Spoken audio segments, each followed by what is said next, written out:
दोस्तों नमस्कार। दोस्तों आज मैंने जो थंबनेल लगाया है उसमें मैंने लिखा है कि मोदी जी आपको सरकार चलाना कांग्रेस या अरविंद केजरीवाल से सीखना चाहिए। ऐसा क्यों मैं लिखा हूं या क्यों मैं बोला हूं, इसी पर आज हम लोग चर्चा करेंगे।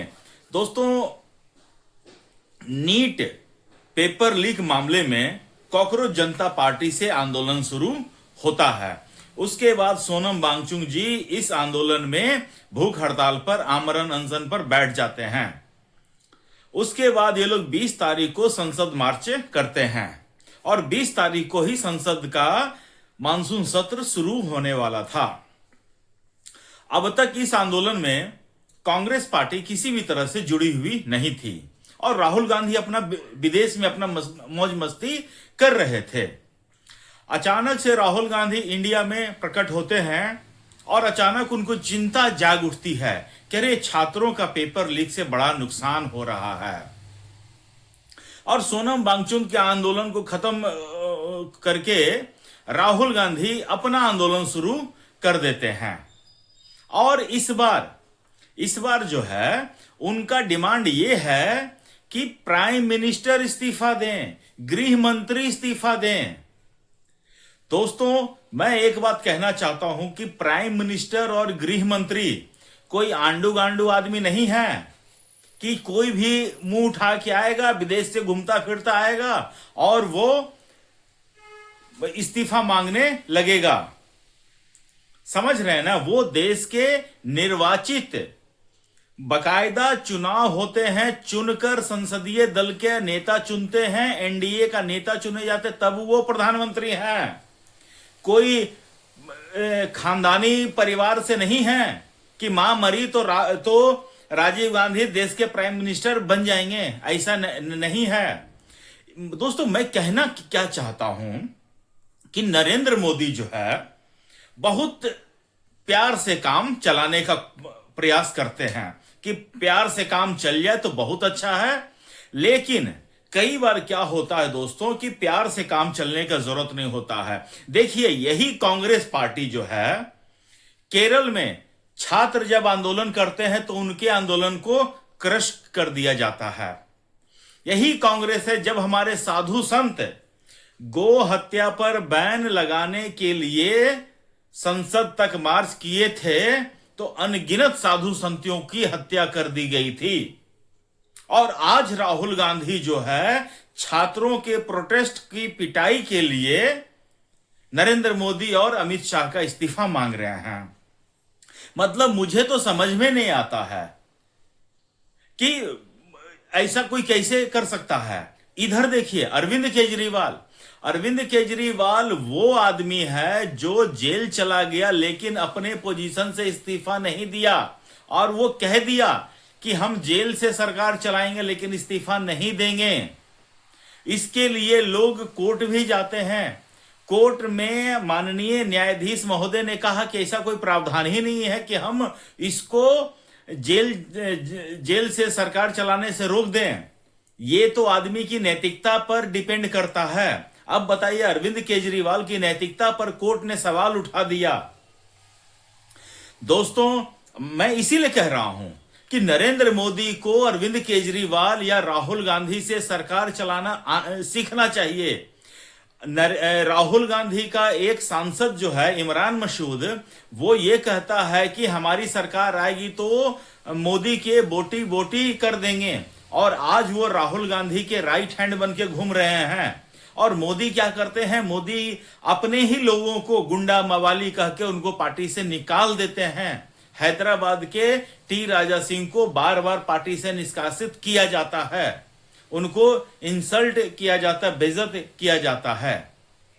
तो मोदी करना क्या चाहते हैं?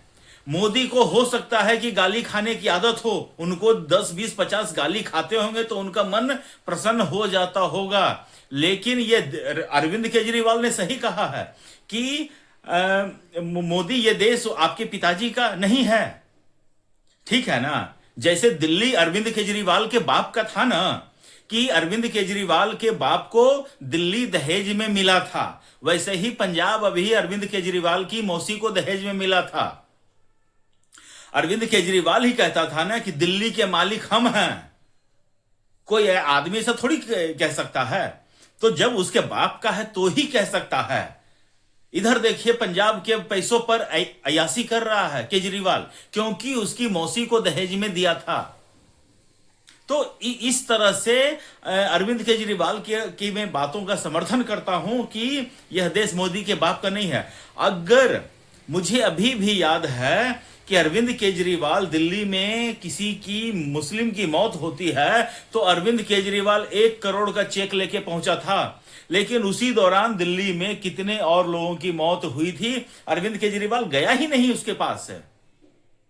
और आज वो अरविंद केजरीवाल बेशर्मी के साथ सामने आकर कहता है कि हम सबसे बड़े सनातनी हैं। और वो केजरीवाल जो जेल जाने के बाद भी इस्तीफा नहीं दिया था, वो अरविंद केजरीवाल आज है धर्मेंद्र प्रधान से इस्तीफा मांग रहा है। अरविंद केजरीवाल ही देखिए दोस्तों, पंजाब के किसान जो है पंजाब में भी स्ट्राइक किए थे, अरविंद केजरीवाल उनका स्ट्राइक तोड़वा दिया बिना किसी मांग माने हुए। अरविंद केजरीवाल के पंजाब में भी स्टूडेंट प्रोटेस्ट कर रहे थे, उनको भी मार मार के, लाठियां मार मार के खत्म करवा दिया गया। मतलब वो प्रोटेस्ट को खत्म करवा दे लाठियां मार मार के, तो ये लोकतंत्र है। वो अगर किसानों को हटा दें तो ये लोकतंत्र है। कांग्रेस अगर केरल में स्टूडेंट्स के ऊपर वाटर कैनन फायर करे तो ये लोकतंत्र है। लेकिन अगर सेंटर में अगर कोई आदमी प्रधानमंत्री या संसद के आवास को घेरने जा रहा है, उसके ऊपर पुलिस अगर कार्रवाई करे तो ये अलोकतांत्रिक हो जाता है। भैया ये दोगलापन कहां से लाओगे मोदी जी? इतना दोगलापन आपको लाना पड़ेगा तो ही आप इस देश में सरकार चला पाएंगे, नहीं तो देखिए आज दोस्तों राहुल गांधी प्रधानमंत्री आवास की तरफ बढ़े। राहुल गांधी को एक तो मुझे समझ में नहीं आता है कि इनको प्रधानमंत्री आवास में घुसने की इतनी जल्दी क्या पड़ी हुई है। अरे अभी तो 99 चुनाव ही हारे हो राहुल गांधी, अभी सेंचुरी तो लगने दो, एक चुनाव तो जीत कर दिखाओ, तब जाकर तुम प्रधानमंत्री आवास में घुसने के लायक तो बनो पहले। दोस्तों बहुत इस देश में बहुत दुविधा चल रही है, मुझे समझ में नहीं आता है क्या बोलना। कल तक नीट के छात्रों के लिए ये लोग धर्मेंद्र प्रधान का इस्तीफा मांग रहे। आज तक कभी आपने सुना कि नीट के चेयरमैन का इस्तीफा दो? कभी नहीं सुना होगा दोस्तों आप लोगों ने। नीट के चेयरमैन, एनटीए का जो चेयरमैन, नीट का जो एग्जाम कंडक्ट कराती है एनटीए, उसके जो अध्यक्ष हैं, जो चेयरमैन है, उनका इस्तीफा किसी ने मांगा है क्या? नहीं मांगा है। क्यों? इनके एजेंडे में सेट ही नहीं करता है। नीट के पेपर के छात्रों की बहुत चिंता है, लेकिन 0 नंबर वाला छात्र डॉक्टर बन जाए, माइनस नंबर वाला छात्र इंजीनियर बन जाए, इससे इनको कोई प्रॉब्लम नहीं है। फिर कहेंगे पुल गिर क्यों जाता है? अरे पुल गिरेगा ही भाई। जब नेगेटिव नंबर वाला इंजीनियर आकर पुल का डिजाइन तैयार करेगा तो पुल गिरेगा ही। सवाल ही नहीं है कि पुल खड़ा रह जाए। तो दोस्तों मुझे आज के समय की राजनीति बहुत होपलेस राजनीति लग रही है। मैं पहले भी कहता था, मैं आज भी कह रहा हूं कि कांग्रेस जब सत्ता में थी तो भी फेलियर है और आज विपक्ष में है तो भी फेलियर है।